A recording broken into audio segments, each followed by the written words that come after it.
My wife thought her secrets were safely hidden in her gleaming office, but I waited for the right moment, and when I served her divorce papers right in front of all her colleagues, her lover, her perfect world collapsed. Her face was priceless. Do you want to know how I turned her impeccable life into the loudest public humiliation? My daughter handed me a flash drive with my wife's name written on it in silver Sharpie. Emma stood in my home office doorway, her 15-year-old face pale, eyes rimmed red like she'd been crying for hours. "Dad, please watch this," she whispered. I thought maybe she'd found old vacation photos, something sentimental. My stomach didn't drop until I saw her hands shaking. "Emma, what is this?" "Just watch it, please." She turned and walked away before I could ask anything else. I plugged the drive into my laptop. One video file, 19 minutes long. The thumbnail showed a hotel room, generic beige walls, and a queen bed with white sheets. My cursor hovered over the play button for what felt like an eternity. Then I clicked. The video quality was decent, clearly shot on a newer phone propped on a dresser. The angle captured most of the room. I recognized my wife Claire immediately, her auburn hair falling past her shoulders as she laughed at something off camera. She wore a black dress I'd never seen before, the kind that costs more than my weekly paycheck. A man walked into frame, tall, fit, probably mid-30s, with that aggressive gym rat build. He handed Claire a glass of wine, and they clinked glasses. "To finally getting away," Claire said, her voice crystal clear on the recording. "Your husband really believes you're at a conference?" the man asked. Claire laughed. "Tom believes whatever I tell him. He's too busy with his construction sites to notice anything." The man, whose face I now recognized as Derek Mitchell from Claire's marketing firm, leaned in and kissed her. Not a peck. A long, hungry kiss that made my chest tighten like someone had wrapped steel cables around my ribs. I should have stopped watching. I didn't. They talked for a few minutes, gossiping about coworkers, laughing about inside jokes I'd never understand. Then Claire said something that made the cables around my chest tighten even more. "I can't believe I wasted 15 years on him. You know, he still thinks I find him attractive. Like I want to touch someone who comes home covered in drywall dust every night." Derek laughed. "At least he pays the mortgage while you're out here with me." "Exactly. Let him think he's the provider. Keeps him useful." The video continued, but I couldn't focus anymore. My hands were shaking now, just like Emma's had been. I dragged the progress bar forward, watching their silhouettes move together, watching my marriage dissolve in 19 minutes of digital evidence. When it ended, I sat in darkness. My office had gotten dark without me noticing. The cursor blinked on the black screen. Emma appeared in the doorway again. "Dad," she said quietly, "there's more you don't know." Those 6 words launched something inside me. Not rage, not yet. Something colder, more calculated. "Tell me everything," I said. She came in and sat on the leather chair across from my desk, the one Claire usually occupied when she worked from home. Emma looked older than 15. Right then, tired in a way kids shouldn't be. "I've known for 3 months," she said. "I heard Mom on the phone one night when you were working late. She was laughing, talking to someone, saying things that made me sick. So I started paying attention, following her social media, checking her car when she came home from her business trips." "Emma, you shouldn't have. She's been lying to both of us, Dad, for over a year, maybe longer. I found receipts in her purse, hotels, restaurants, lingerie from places she'd never shop at normally. Then last month I saw her with him, Derek. They were at that Italian place downtown, the expensive one. I took photos. She pulled out her phone and showed me. Claire and Derek at a candid table, holding hands across the tablecloth. Claire wearing another dress I'd never seen, laughing at something he said. The timestamps showed dates when Claire had told me she was working late or meeting clients. The video? I asked. I followed them to the hotel last week, watched them go in together. I knew which room because I saw the room number when the door opened. I told the cleaning lady I was Derek's daughter, that he'd left his medication in the room and I needed to grab it real quick. She let me in before they got back from dinner. I set up my phone behind the clock on the dresser, started recording, then left. My 15-year-old daughter had run a better surveillance operation than most private investigators. Emma, I'm sorry you had to. I'm not sorry, she interrupted. Her voice was hard, adult. She's been treating you like garbage for years, and I'm tired of watching it. At dinner parties, she makes jokes about you being simple or blue-collar, like it's embarrassing. Her friends laugh. I've seen you pretend it doesn't hurt. She was right. Claire had a way of turning my job into a punchline. Tom the builder, Tom the handyman, Tom who gets dirty for a living while she sits in air-conditioned offices making real money. I'd learned to laugh along because fighting about it never helped. What do you want me to do? I asked. I want you to stop being nice. Stop pretending everything's okay. She doesn't deserve you. I looked at my daughter, this fierce young woman who'd inherited my stubbornness and her mother's intelligence. Somewhere in the past few months, while I was busy managing construction sites and trying to keep my marriage together, Emma had grown up and chosen sides. Okay, I said, but we do this smart. No yelling, no drama, no giving her ammunition to paint me as the bad guy. Can you do that? Oh, Emma nodded. What's the plan? I need a few days to think. Don't tell your mom anything. Act normal. Can you do that? I've been doing it for 3 months already. That night, Claire came home around 9, later than usual. She dropped her designer purse on the kitchen counter and kicked off her heels. God, what a day, she said, rubbing her temples. The Anderson account is driving me crazy. Their creative director is completely incompetent. I was making coffee, my back to her. Rough meeting. 3 hours of him shooting down every concept we pitched. Derek finally lost his temper and told him off. It was actually kind of impressive. Derek. She just dropped his name into casual conversation like it meant nothing. Sounds stressful, I said, keeping my voice neutral. You want coffee? No, I'm exhausted. I'm going to shower and go to bed. She walked past me without kissing me. Good night, without touching me at all. Just disappeared upstairs while I stood in the kitchen holding 2 coffee mugs. I didn't sleep that night. I lay next to Claire in our bed, watching her chest rise and fall, wondering how many nights she'd fallen asleep thinking about him instead of me.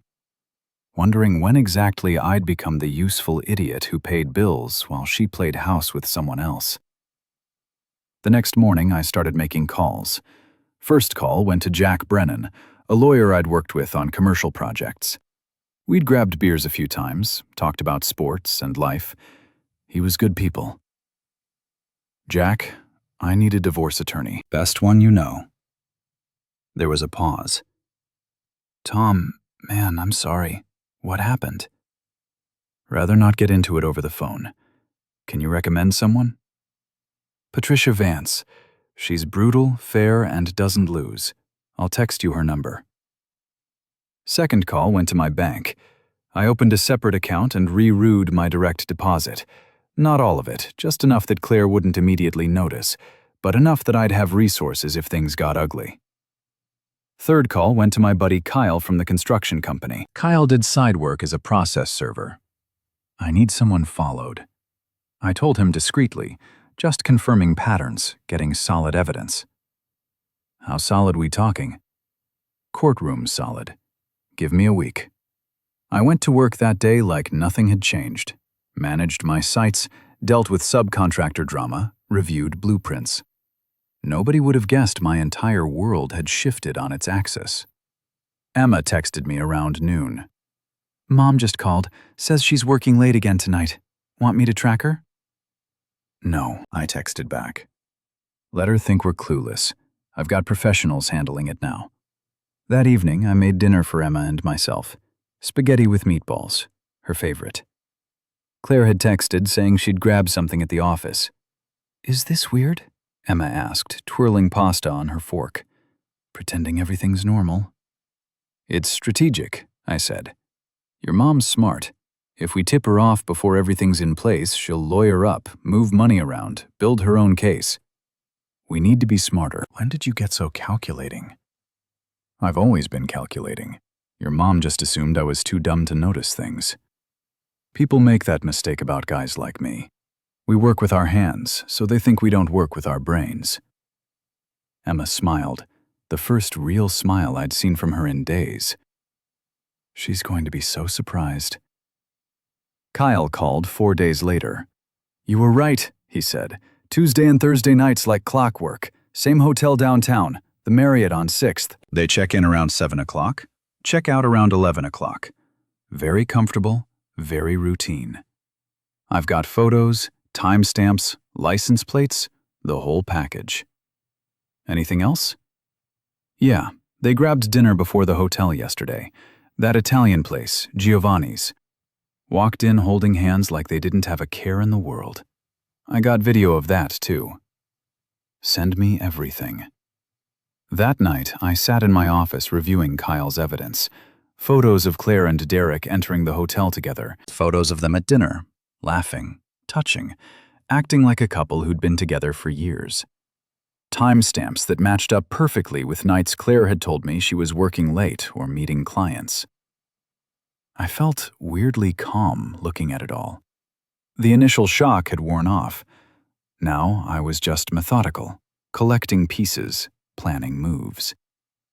Patricia Vance, the lawyer Jack had recommended, called the next morning. Mr. Hayes, I've reviewed the preliminary information you sent. You've got a strong case for infidelity. Virginia is still a fault-based divorce state, which works in our favor. This evidence would play very well in court. I want more than just a divorce, I said. I want her to understand exactly what she threw away. Patricia laughed, sharp and knowing. I like you already. Let's meet tomorrow and discuss strategy. Claire announced on Friday morning that she had a weekend conference in Richmond. 2 days, important clients, mandatory attendance. Really sorry, babe, she said, barely looking up from her phone while she sipped coffee. I know we were supposed to have dinner with your parents, but this came up last minute. No problem, I said. Emma and I will manage. She looked surprised. Usually, I pushed back a little, made her feel guilty about missing family time. But not today. Oh, okay, great. I'll be back Sunday evening. She kissed Emma on the forehead, gave me a distracted wave, and rolled her suitcase out to her Lexus. Emma watched through the kitchen window as Claire backed out of the driveway. She's not going to Richmond, is she? Nope. Kyle's already following her. Want to bet she goes straight to Derek's apartment? Emma pulled out her phone. I'll bet you $20. 20 minutes later, Kyle texted a photo. Claire's Lexus parked outside a modern apartment complex on the west side, the kind of place with a rooftop pool and a doorman. You owe me $20, I told Emma. That afternoon, I met with Patricia Vance in her downtown office. She was late 50s, sharp-eyed, wearing a charcoal suit that probably costs more than my truck payment. You've done good work gathering evidence, she said, spreading Kyle's photos across her mahogany desk. Most clients come to me with suspicions and feelings. You came with documentation. Makes my job easier. What happens now? Now we file. I'll prepare the paperwork citing adultery as grounds. Virginia law allows for immediate separation without a waiting period if we can prove fault. With this evidence, we can. You'll get a favorable settlement, likely keep the house, split retirement accounts, possibly even spousal support given her income versus yours. I don't want her money, I said. I just want her to lose what she values. Reputation, mostly. She's climbed the social ladder in this town, made connections, built this image of herself as the successful marketing executive with the perfect family. I want people to know the truth. Patricia leaned back in her chair. Legally, I have to advise you that revenge isn't a sound divorce strategy. Emotionally, I completely understand. But here's the thing, Tom. The best revenge is living well, taking the high road, being the bigger person. I've been the bigger person for years. Where'd that get me? She smiled. Fair point. Okay, here's what we do. We file the papers, serve her publicly if possible. Courthouse steps, her office, somewhere that makes a statement. We make it clear this isn't mutual, isn't amicable. She cheated. You're divorcing her for cause. End of story. The court documents are public record. Her colleagues, her friends, they'll find out. What about Emma? She's 15, old enough that Virginia courts will consider her preference for custody. Given that she's the one who brought you the evidence, I'm guessing she'll choose to stay with you. Without question, then we emphasize that too. Wife's infidelity fractured the family. Daughter sided with father. Paints a very clear picture. I signed the retainer agreement that afternoon. Patricia promised papers would be ready by Wednesday. That weekend, while Claire was presumably shacked up with Derek, Emma and I went to dinner with my parents. My mom immediately noticed Claire's absence. Where's Claire? She okay? Work conference, I said. Last-minute thing. My dad grunted. He'd never particularly liked Claire, thought she was too focused on status and appearances. She misses a lot of family dinners lately. Yeah, Dad, she does. Something in my tone made him look up from his menu. We locked eyes for a moment, and he nodded slowly, understanding passing between us without words. After dinner, he pulled me aside in the parking lot. You doing okay, son? Not really, but I will be. You need anything, you let me know. Money, muscle, whatever. I smiled despite everything. Thanks, Dad. Sunday evening, Claire came home with her suitcase and a fake conference tote bag she'd probably grabbed from her office. How was Richmond? I asked, not looking up from the football game on TV. Exhausting client presentations all day Saturday. Team dinner last night. I'm wiped out. Learn anything useful? Just the usual marketing trends, digital strategies, brand positioning. Nothing revolutionary. She was a good liar. Smooth, confident, details ready. If I hadn't seen the video, if Kyle hadn't followed her, I might have believed it. I'm going to unpack and take a bath, she said. Cool, there's leftover pizza if you're hungry. I watched her walk upstairs. This woman I'd been married to for 15 years, mother of my child, love of my life. At one point, now just a stranger wearing my wife's face. Monday morning, I got to the construction site early. We were renovating an old warehouse into loft apartments. Big project, good money. My crew was solid, guys I'd worked with for years. Boss seems distracted, my foreman Martinez said around 10. Everything good? Personal stuff? Nothing that affects the job. Need to talk about it? Nope, but I appreciate you asking. Wednesday arrived. Patricia called at 8 o'clock in the morning. Papers are ready. I've arranged for service at her office at noon. Derek Mitchell works there too. Correct. Same floor, different department. Perfect. Our process server will be professional but visible. Everyone in that office will know something's happening. At noon, I was sitting in my truck at a job site eating a sandwich when my phone rang. Unknown number. Mr. Hayes, this is Lawrence from Vance & Associates. Papers have been served. Your wife seemed quite surprised. I bet she was. Any drama? She turned very pale, asked to speak privately with our server. He declined, said everything she needed to know was in the documents. Several co-workers were watching. One gentleman in particular seemed very interested. Derek had been there. Good. My phone exploded with texts and calls starting around 12:15. Claire called 6 times in a row. I didn't answer. Then texts started flooding in. Tom, call me right now. This is insane. We need to talk. You can't just serve me divorce papers at work. Call me immediately. I texted back one message. Speak to your lawyer. I'm speaking to mine. Then I muted her number. Emma texted around 3. Mom just called me crying, said, "You're being irrational and cruel." I told her I knew everything and hung up. She's losing it. Good. I texted back. Don't engage with her anymore. Let her spiral. That evening, I changed the locks on the house. Virginia law was tricky about this, but Patricia had assured me that with documented infidelity and Emma's safety being a concern, a judge would side with me if Claire tried to challenge it. Plus, the house was in my name only, bought before we were married. Claire showed up around 7 o'clock. I watched through the window as she tried her key, failed, tried again. Then she started pounding on the door. "Tom, open this door right now!" I opened it, but stood in the doorway, blocking her entry. "This is my house, Tom. You can't lock me out." "Actually, it's my house. Bought and paid for before we were married. Check the deed." "That's not how marriage works." "You're right. Marriage works on trust, fidelity, partnership. You violated all 3, so now we're done." She tried to push past me. I didn't budge.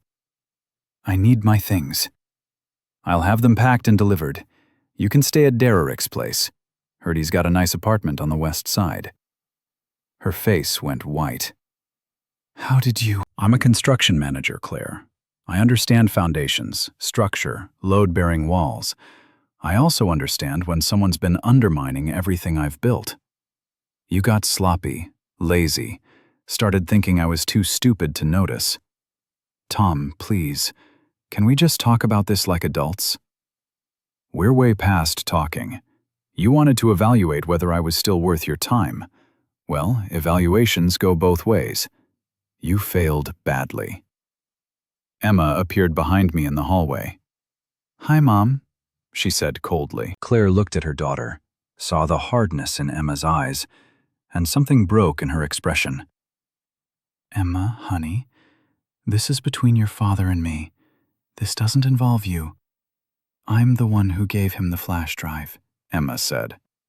"I'm the one who's been watching you live for months, so yeah, it involves me, and I'm staying with Dad."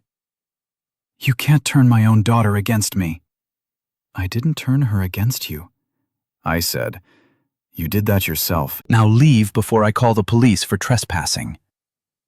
Claire stood on my front porch looking between Emma and me, probably searching for some leverage, some angle she could work. She'd always been good at finding angles. She found nothing. "This isn't over," she said finally. "Yeah, it is." "Goodbye, Claire." I closed the door in her face and locked it. Through the window, I watched her stand there for another minute before walking back to her Lexus and driving away. Emma hugged me tight. "You are incredible," she said. "So are you. But this is going to get uglier before it gets better. You ready for that?" "Absolutely." The next morning, I got a call from Derrick. "We need to talk," he said. His voice was tight, aggressive. "No, we really don't. You just destroyed Claire's reputation at work. People are talking. She's humiliated." "That's unfortunate. Maybe she shouldn't have been sleeping with coworkers." "Listen, you blue-collar piece of—" I hung up. He called back immediately. I declined the call. He called again, declined again. Then he texted, "Meet me tonight, 7 p.m., Barton's Bar downtown, or I'll come find you at one of your construction sites." That sounded like a threat. I screenshot the text and sent it to Patricia. She called back within 5 minutes. "He's unraveling. Guys like him can't handle losing control. Do not meet him alone. In fact, don't meet him at all. He threatens to come to my work sites. Forward me everything. I'll get a restraining order drafted." But part of me wanted to meet Derrick. Wanted to look him in the eye and see what Claire had chosen over 15 years of marriage. Wanted him to know that I wasn't some pushover he could intimidate. Against Patricia's advice, I showed up at Barton's Bar at 7. Derrick was already there, sitting in a back booth nursing a whiskey. He looked exactly like he did in the video. Gym-toned in an expensive button-down, hairstyled with too much product. I slid into the booth across from him. "You came," he said, sounding surprised. "You wanted to talk. Talk. You need to drop this divorce, work it out with Claire, go to therapy, whatever." I laughed. "Why would I do that?" "Because you're embarrassing her, making her look bad professionally. That affects both of us, both of you." Interesting phrasing. Derek leaned forward. "Look, man, Claire and I have something real, something you can't give her. She needs someone on her level intellectually, professionally. You're a good guy, but you're not enough for her. And you are?" "Yeah, I am." I took a slow sip of the beer I'd ordered. "Here's what I find funny. You think you won something like you beat me at some competition. But you didn't win anything, Derek. You got the participation trophy. You got the wife who cheats, who lies, who'll do the same thing to you that she did to me the second someone shinier comes along. That's not. You want to know what Claire really thinks of you? I've got recordings, texts. She calls you her fun project, tells her friends you're temporary until she figures out her next move. You're not her endgame, buddy. You're her distraction." I was bluffing. I had no such recordings. But Derek's face shifted, doubt creeping in. "You're lying." "Am I?" Ask her about the conversation she had with her friend Jessica 2 weeks ago. The one where she said, "You're good for now, but too shallow for anything serious." Ask her. I had no idea if Claire even had a friend named Jessica, but Derek didn't know that. "This conversation is over," he said, standing up. "Stay away from Claire." "Gladly. She's all yours." "Good luck with that." He stormed out of the bar. I sat there finishing my beer, feeling weirdly satisfied. My phone buzzed. "Patricia, please tell me you didn't meet with him." I might have met with him. "Tom, for God's sake. That could complicate things legally. He threatened me first. I've got screenshots. I just talked to him in a public place. Nothing illegal about that." She sighed. "You're going to give me gray hair. What happened?" I planted some seeds of doubt about Claire's commitment to him.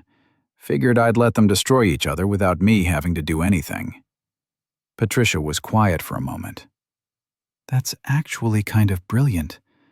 Morally questionable, but brilliant." Over the next week, things escalated quickly. Claire called Emma constantly. Emma declined every call. Claire showed up at Emma's school. Emma told the principal, who escorted Claire off campus and threatened to call police if she returned. Claire's parents called me. Her father, Richard, was a retired bank executive who never thought I was good enough for his daughter. Anyway, "Tom, what's this nonsense about divorce?" he demanded. "It's not nonsense, Richard. Claire's been having an affair for over a year. Emma has evidence. I have evidence. It's happening. Affairs can be worked through. Marriage is a commitment. Tell that to your daughter. She's the one who broke it." "You're being vindictive." "No, I'm being done." Claire's mother, Patricia, called separately. She was kinder. "Tom, honey, I don't know what happened between you two, but Emma is devastated. Can't you work this out for her sake?" "Emma's the one who exposed the affair, Patricia. She's staying with me. She's choosing me. If Claire wanted to keep her family, she shouldn't have destroyed it." There was a long pause. "What affair?" Patricia asked quietly. Apparently, Claire hadn't told her parents the real reason for the divorce. I filled Patricia in on the basics, skipping the most humiliating details, but giving her enough to understand. "Oh my God," she whispered. "I need to call you back." She did 3 hours later. "Richard and I are coming to visit this weekend. We need to see the evidence for ourselves." This was either going to be very good or very bad for me. Saturday afternoon, Richard and Patricia arrived at my house. Emma had prepared the evidence, loading the video onto the living room TV, printing out Kyle's photos, organizing text receipts and bank statements. We sat in my living room like we were presenting a business case, because essentially we were. I played the hotel video, not all 19 minutes, just enough for them to understand what they were seeing. Patricia started crying around the 5-minute mark. Richard's face turned red, then purple. "Turn it off," he said. I turned it off. "There's more," Emma said quietly. She showed them the photos, the receipts, the timeline she'd built. Patricia looked at her granddaughter with something like awe and heartbreak. "You did all this?" "Someone had to tell the truth," Emma said. Richard stood up and walked to the window, staring out at nothing. "I raised her better than this," he said. "I taught her integrity, responsibility." "Sometimes people ignore their raising," I said. He turned around. "I owe you an apology, Tom. I never thought you were good enough for Claire. I was wrong. She's not good enough for you. She never was." Coming from Richard, that was significant. Patricia hugged Emma, then hugged me. "What do you need from us?" she asked. "Just support, Emma. This is hardest on her. And maybe talk to Claire. Make her understand that actions have consequences." They drove to Derek's apartment that evening. Claire had been staying there since I'd locked her out of the house. Emma and I watched a movie, deliberately not thinking about what was happening across town. My phone rang around 9. Claire's mother. "We found them," Patricia said. Her voice was cold now, disgusted. "Together." Derek answered the door in a bathrobe. Claire was in the background wearing his shirt. We said what we needed to say. She's out of our will, effective immediately. "Patricia, you don't have to." "Yes, we do. She humiliated you, betrayed Emma, destroyed her family for some boy toy. That's not the daughter I raised. That's a stranger." After she hung up, Emma looked at me. "Grandma disinherited Mom." "Sounds like it." "Harsh." "Yeah." But Emma was smiling a little. "Good." The following Tuesday, I met Kyle for breakfast. He slid a folder across the table. "Last bit of surveillance you asked for. Derek's not as slick as he thinks." Inside were photos of Derek with another woman, not Claire. Someone younger, blonder, meeting him for coffee twice last week while Claire was at work. "He's hedging his bets," Kyle said. "Probably figured out that Claire's life is imploding and he doesn't want to be part of the wreckage." "Can I use these?" "That's why I got them."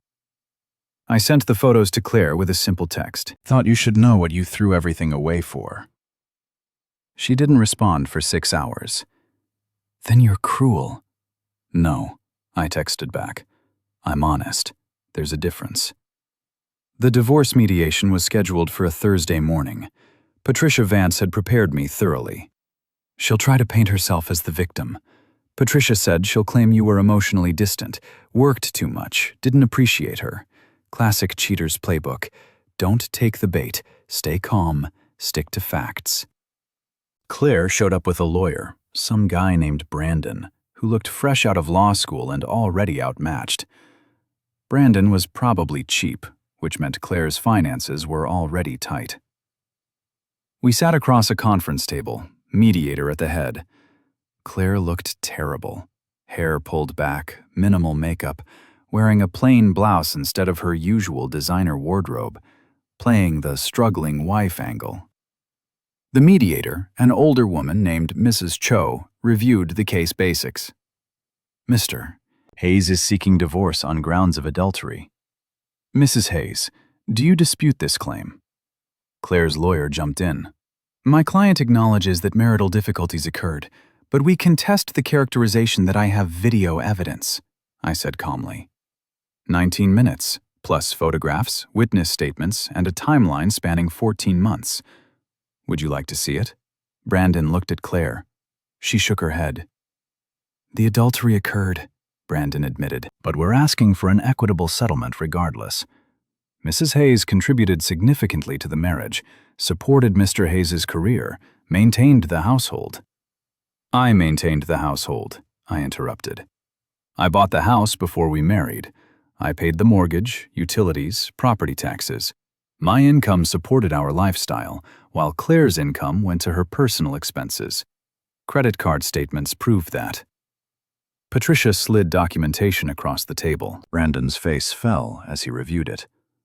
Additionally, Patricia continued, the marital infidelity caused severe emotional damage to the couple's minor daughter, who has chosen to reside solely with Mr. Hayes. Mistress Hayes has made no effort to maintain appropriate boundaries or repair the relationship with her daughter. That's because he turned Emma against me, Claire burst out. Mrs. Hayes, the mediator said sharply, please control yourself. Claire took a breath. He's poisoned my daughter's mind. She won't talk to me, won't see me. That's parental alienation. I showed her a video that she discovered on her own. I said, a video of you mocking me, betraying our family, and planning your affair. Emma drew her own conclusions. I didn't have to say anything. You had no right to show her that. She's the one who recorded it. She handed me the flash drive. She made the choice to document your behavior because she was tired of watching you destroy our family. Claire started crying. Real tears or performance tears? I couldn't tell anymore. I made mistakes, she said. I know that, but I'm still Emma's mother. I deserve a chance to repair our relationship. Then repair it, I said. Nothing's stopping you except your own choices. You want Emma back in your life? Stop playing victim. Take responsibility. Apologize to her. Actually mean it. I have apologized. No, you've made excuses. You've blamed me, blamed stress, blamed everything except yourself. Emma's 15, not stupid. She knows the difference. The mediation continued for another 2 hours. In the end, Claire got almost nothing. No house, no spousal support, minimal split of retirement accounts. She'd keep her car and her personal belongings. The court would likely grant me primary custody of Emma, with minimal visitation for Claire. Brandon tried to argue for more, but Patricia shut him down with evidence at every turn. Claire had no leverage. She destroyed the marriage, alienated her daughter, and tanked her own credibility. When it was over, Claire followed me to the parking garage. Tom, wait. I stopped but didn't turn around. You really hate me this much. I turned to face her. I don't hate you, Claire. I hate what you did. I hate that you threw away 15 years like it meant nothing. I hate that you hurt Emma. But you, personally, I feel nothing. That's worse than hate, and you know it. We could have fixed this if you'd just talked to me, if you'd shown interest in my life, if you'd been more ambitious. There it is. I said, even now you can't help yourself. It's still my fault somehow. I wasn't ambitious enough. I didn't appreciate you enough. I worked too much, or not enough, or the wrong kind of work. It's never your fault for lying, cheating, and destroying your family. Always someone else's responsibility. That's not what Yeah, it is. You know what I learned through all this? I was never the problem. You were. You wanted someone to blame for your own dissatisfaction, so you blamed me. You wanted permission to cheat, so you convinced yourself I deserved it. You wanted to feel superior, so you tore me down. None of that was about me. It was all about you. Her face hardened. You think you're so noble now, the wronged husband, the victim. But you're petty, Tom. You're small. You took pleasure in humiliating me at work, turning my parents against me, destroying my relationship with Emma. That's not justice. That's revenge. You're right. I said it is revenge. But here's the thing, Claire. You spent a year humiliating me, making jokes about my job, my intelligence, my worth. You did it at dinner parties, with your friends, probably with Derek. You made me feel small every single day while pretending to be my loving wife. So, yeah, I made sure everyone knew the truth about who you really are. Call it petty if you want. I call it consequences. I never meant to hurt you. Yes, you did. Every time you lied, every time you chose him over me, every time you came home and pretended everything was fine while planning your next hotel visit. Those were choices, deliberate choices to hurt me. You just didn't think I'd ever find out. You thought I was too stupid to notice. Claire wiped her eyes. What happens now? Now we sign papers, finalize the divorce, and move on with our separate lives. You figure out your situation with Derek, assuming he hasn't already moved on to the next woman. I focus on being a good father to Emma and rebuilding the life you tried to demolish. She'll forgive me eventually. She has to. I'm her mother. Maybe she will, but that's between you and her. I'm done being the middleman in your relationship. You want Emma back? Earn it. Prove you've changed. Stop blaming everyone else and take accountability for once in your life. I walked away, leaving Claire standing alone in the parking garage.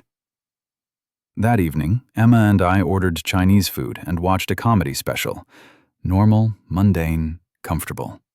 The kind of evening I'd forgotten was possible. Dad, Emma said during a commercial break. Are you okay? Like, really okay. Getting there. How about you? I feel bad sometimes. Like, maybe I should feel worse about Mom, you know? But mostly I just feel relieved. Is that weird? Not weird. You've been carrying the secret for months. Watching her lie, watching me get hurt, not being able to say anything, that's a heavy burden. Relief makes sense. Do you think she'll ever actually change? Honestly, I don't know. Some people do. Some people just get better at hiding who they really are. But that's not our problem anymore. I like that. Not our problem anymore. My phone buzzed. Text from an unknown number. This is Derek. Stay away from Claire. Final warning. I showed Emma. She rolled her eyes. He's still threatening you? What a loser. I forwarded the text to Patricia with a note, adding this to the restraining order file. She responded immediately. Got it. He's building our case for us. The following week, Claire showed up at Emma's school again. Despite the principal's warning, despite everything, Emma called me from the office. She's here crying in the parking lot asking to talk to me. The principal called the police. Do you want to talk to her? Long pause. No, not yet. Maybe not ever. I don't know. Then don't. You get to decide when and if you're ready for that. The police escorted Claire off school property. She got a formal trespassing warning. One more incident and she'd face charges. That night, Claire's mother called me again. Tom, I know this isn't your responsibility anymore, but Claire's falling apart. She lost her job. Derek broke up with her. She's staying at some extended stay hotel. I'm worried she might hurt herself. My first instinct was to say, not my problem, but Patricia's voice was genuinely frightened. Have you talked to her? She won't take my calls. Richard tried too. She shut us out completely. What do you want me to do? I can't fix her life. She has to do that. Could you at least check on her? Just make sure she's alive and safe? I know it's asking a lot. I thought about it. Thought about the woman I'd married 15 years ago before ambition and resentment had twisted her into someone unrecognizable. Thought about Emma, who might someday ask if I'd tried to help her mother when she was at rock bottom. Send me the address, I said. I'll do a welfare check, but that's it. I'm not her savior. The extended stay hotel was exactly as depressing as it sounded. Cheap, institutional, The kind of place people stayed when everything else had fallen apart. I knocked on room 237. No answer. Knocked again. "Claire, it's Tom. Your mom asked me to check on you. I'm not here to fight, just making sure you're okay." The door opened a crack. Claire looked terrible. Hair unwashed, wearing sweatpants and an old t-shirt. Eyes hollow. "What do you want to make sure you're alive? Are you barely? Your mom's worried. She thinks you might do something stupid." "Would you care if I did?" "Emma would care. So yeah, indirectly I care." She opened the door wider. The room was a mess. Empty wine bottles, takeout containers, clothes everywhere. "Lost my job," she said flatly. "Derek dumped me for his assistant. My parents won't talk to me. My daughter hates me. My friends stopped returning calls when they found out about the affair. Everything's gone." "That's what happens when you blow up your life." "Thanks, Tom. Real helpful." "You want helpful? Here's helpful. Stop drinking. Shower. Get some sleep. Find a therapist. Find a new job. Rebuild your life, piece by piece. Stop waiting for someone to rescue you. Easy for you to say, you're not the one who lost everything. Neither are you. You still have your health, your education, your skills. You can get another job. You can repair relationships if you actually put in the work. But first, you have to stop playing victim and take responsibility. I made mistakes. No, you made choices. Calculated, deliberate choices. Own them.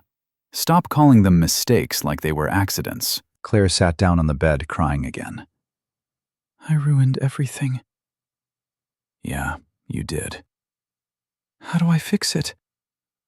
"I can't answer that. That's your work to figure out. But step one is probably calling your mother back and actually listening when she talks, instead of making excuses." I left her there in that depressing hotel room. Part of me felt sorry for her. Larger part of me felt nothing at all. 2 weeks later, the divorce was finalized.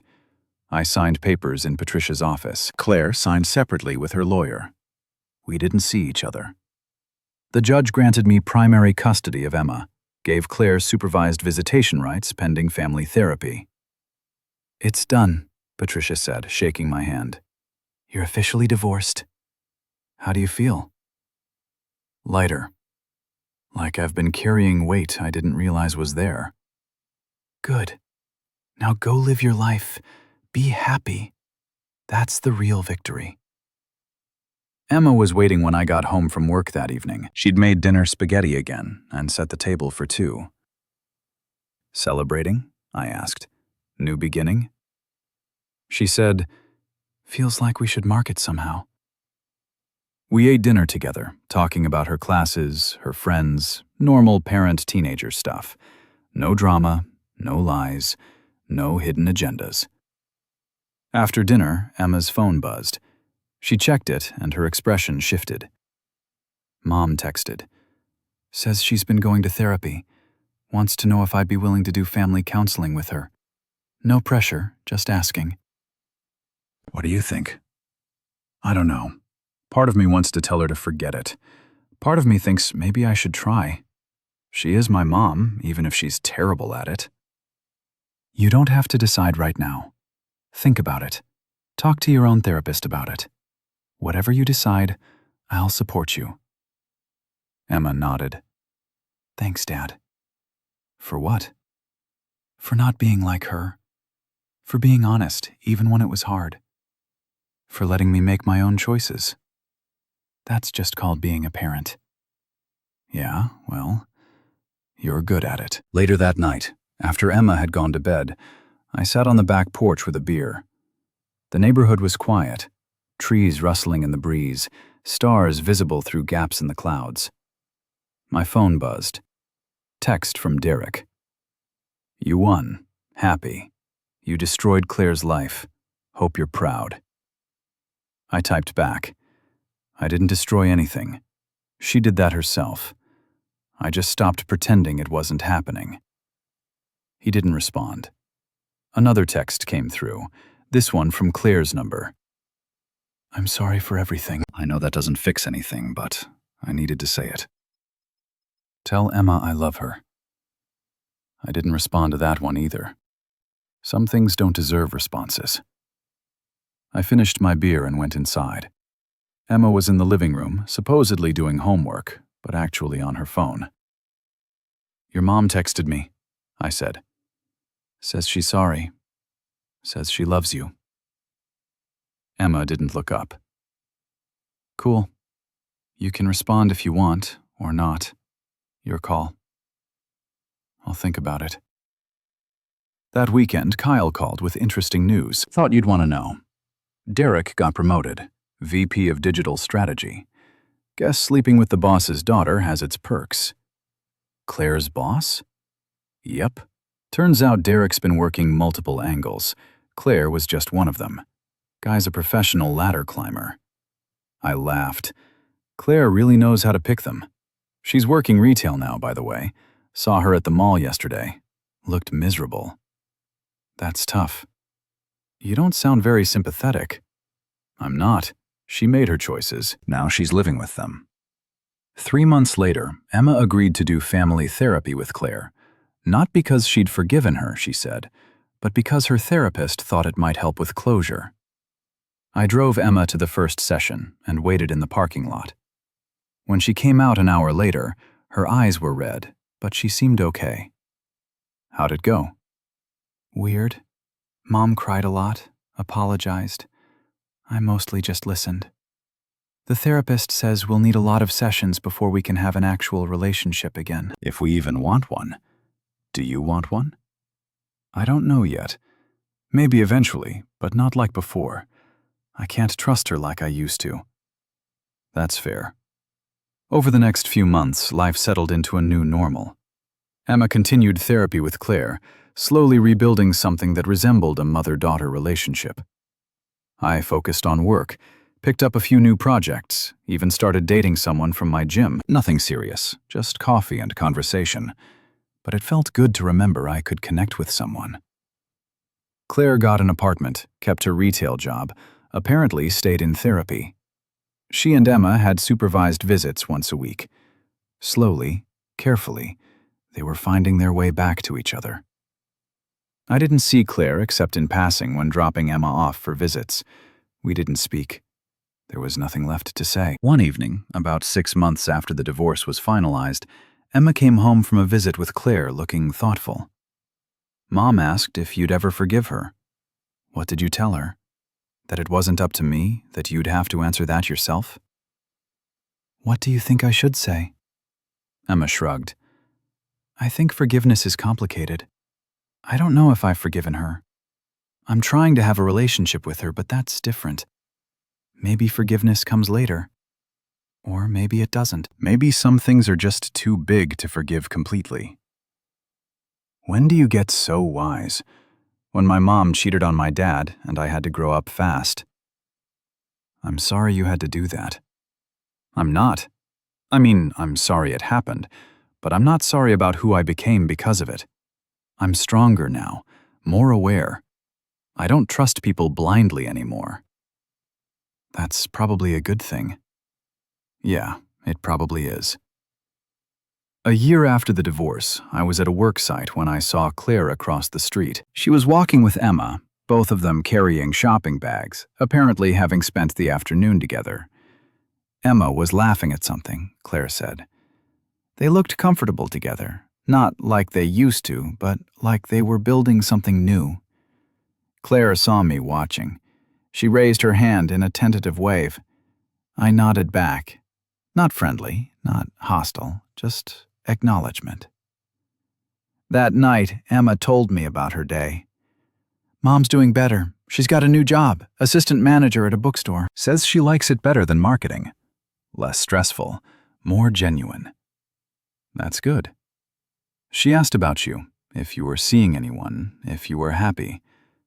What did you tell her? That you were doing fine? That it wasn't really her business anymore? Fair answer. Emma hesitated. Would you ever consider being friends with her again? Like, Way in the future? Honestly, I don't know. Right now, no. Maybe never. Some bridges burn completely. But I'm not angry anymore. I don't wish bad things for her. I just don't want her in my life beyond co-parenting you. That makes sense. 2 years after the divorce, I was at Emma's high school graduation. Claire was there too, sitting on the opposite side of the auditorium. When Emma walked across the stage, we both stood and cheered. After the ceremony, we both hugged Emma. Claire congratulated her, cried a little, took photos. I stayed on my side, gave them space. Emma looked at both of us and smiled. Thanks for both being here. Wouldn't miss it, I said. Me neither, Claire added quietly. We didn't speak to each other, didn't need to. Emma was what mattered. Later, at the graduation party I threw at the house, Emma pulled me aside. You know what's weird? I spent so long being angry at Mom, and now I'm just tired of being angry. I'm ready to move forward.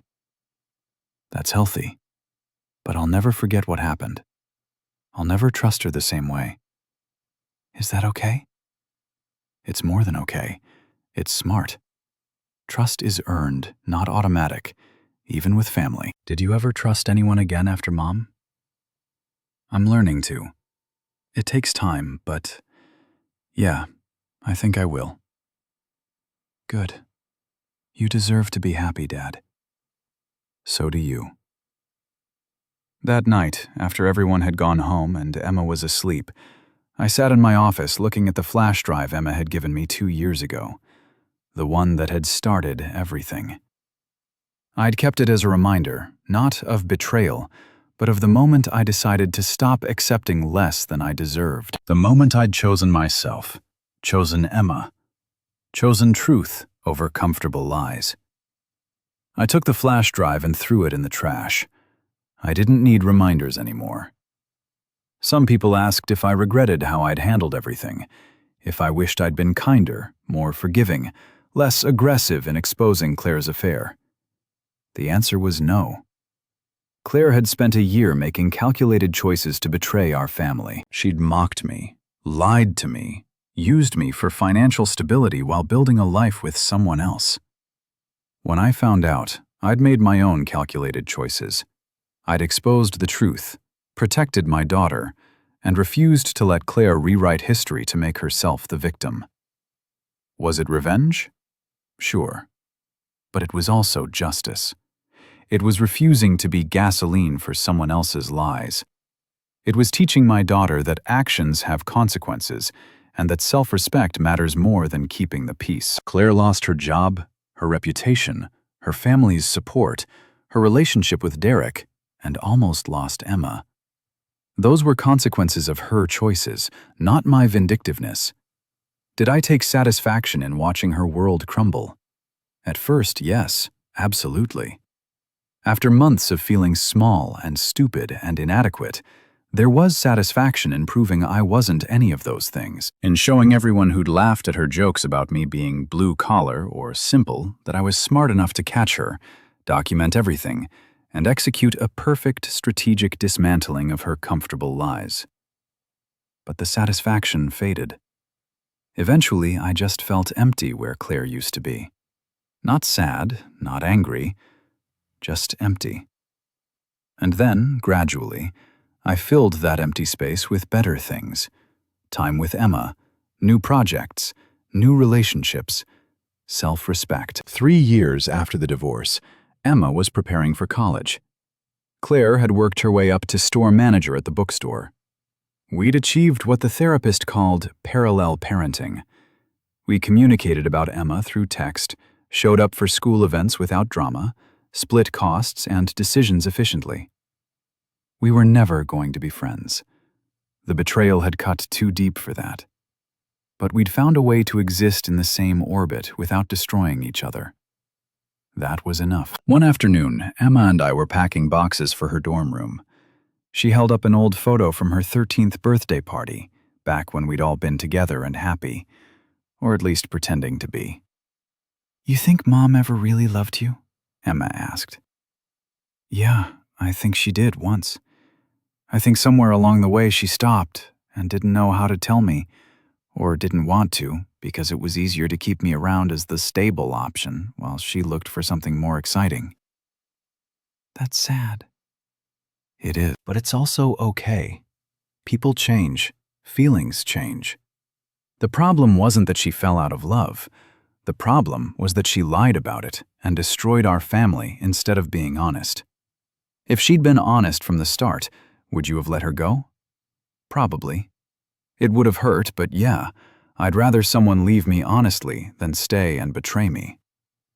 Emma nodded, tucking the photo into a memory box. Me too. The week before Emma left for college, she had dinner with both Claire and me, separately, not together. Some boundaries remained. After her dinner with Claire, Emma came home thoughtful. Mom said she's been seeing someone, a guy from her book club. Asked if I wanted to meet him. How do you feel about that? Weird, but okay. I guess she deserves to move on too, as long as she's honest with him. As long as she doesn't do to him what she did to us. That's her responsibility, not yours. I know, but still, I hope she's learned something. Me too. On Emma's last night before college, we sat on the back porch like we'd done hundreds of times before. You nervous? I asked. Terrified, excited, everything. You're going to do great. What about you? What are you going to do with an empty house? Probably pick up more projects, maybe travel, figure out who I am when I'm not primarily someone's dad. You'll always be my dad.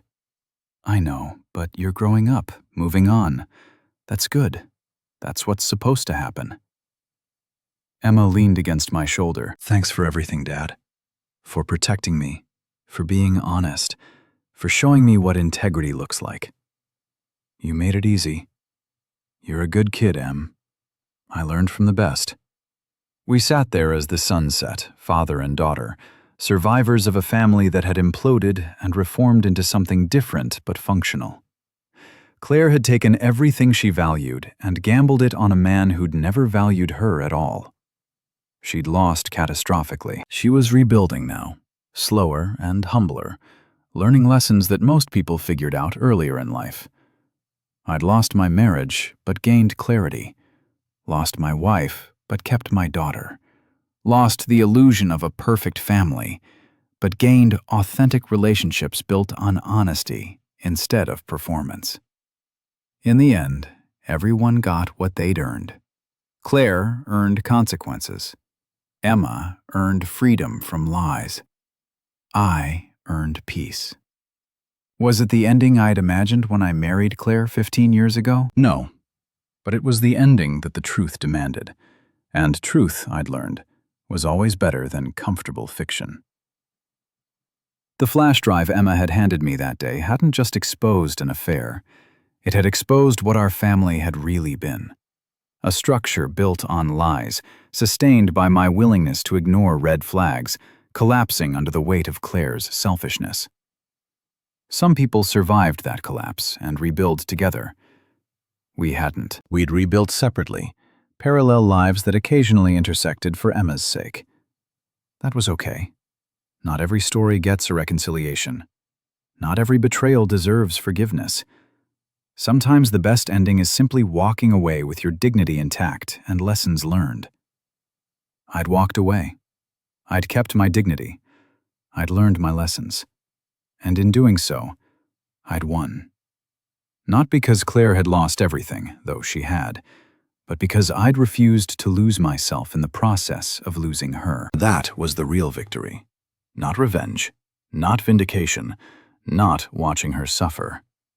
The real victory was sitting on my back porch with my daughter. Both of us free from lies, both of us moving forward, both of us stronger for having survived the worst and chosen truth. Anyway, Emma left for college the next morning. I helped her carry boxes into her dorm room, met her roommate, embarrassed her with dad jokes, and hugged her goodbye. Driving home alone, I felt the empty space where constant worry about Emma used to live. But it was a good empty, the kind that meant she was safe, independent, thriving. My phone buzzed. Text from Claire. "Thank you for raising such an incredible daughter.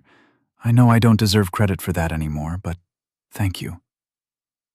I stared at the text for a long moment. Then I typed back, "You're welcome." That was all. No warmth, no forgiveness, no rekindling of anything. Just acknowledgement. Some endings aren't dramatic. They're just quiet acknowledgements that something is over, and both people survived. This was that kind of ending. I drove home to my empty house, poured myself a drink, and sat in the silence. For the first time in 3 years, I felt completely at peace. The betrayal had happened. The revenge had happened. The consequences had played out.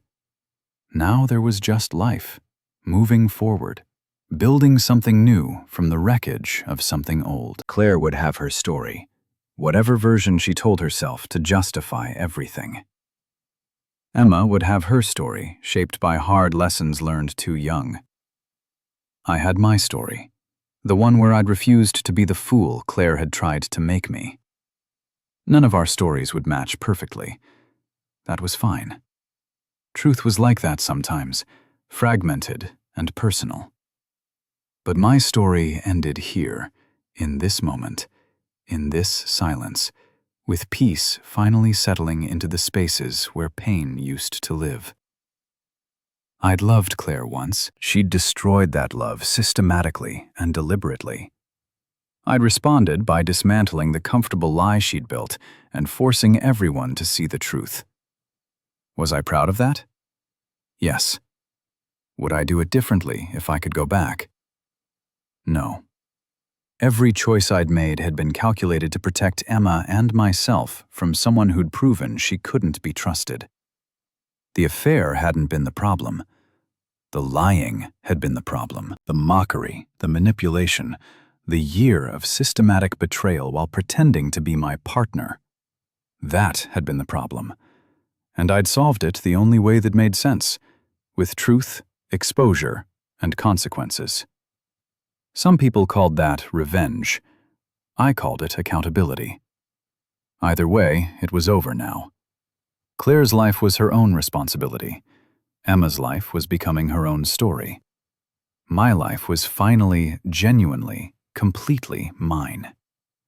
That was enough. That was everything. I finished my drink and went to bed in my house that I'd bought and paid for. In my bed that no one had betrayed me in my life that no longer included lies. And I slept better than I had in